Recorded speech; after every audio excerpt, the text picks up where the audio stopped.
Kulungan ng bagsak ng dalawang drug personalities matapos silang maaresto sa ikinasang bypass operation ng mga otoridad sa Davao City.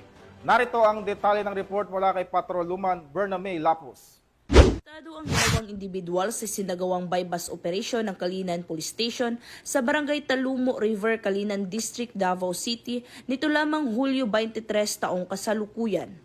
Kinilala ni Police Major Robel B. Saavedra, Station Commander ng Kalinan Police Station, ang suspect na si alias Tol, 18 anyos, walang trabaho, na residente sa Dorian Village, Barangay Kalinan, Davao City, at alias Raymond, 28 anyos, na parehong tinaguriang street-level individual.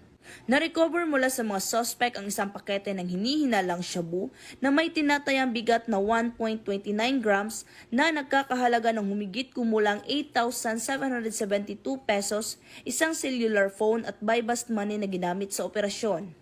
Ayon pa kay Police Major Saavedra, nahuli ang mga suspect ng mga tauhan ng Kalinan Police Station sa koordinasyon ng Philippine Drug Enforcement Agency. Ang mga suspect ay kasalukuyang nasa kustodiya na ng nasabing istasyon para dumaan sa tamang disposisyon at mahaharap sa kasong paglabag sa RA 9165 o ang Comprehensive Dangerous Drugs Act of 2002.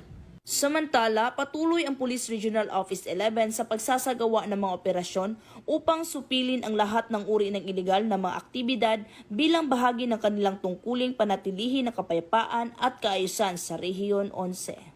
Mula dito sa Rehiyon 11, ako ang inyong PNN correspondent, Patroluman Bername Lapus, alagad ng batas, taga-taguyod ng Balitang Pulis.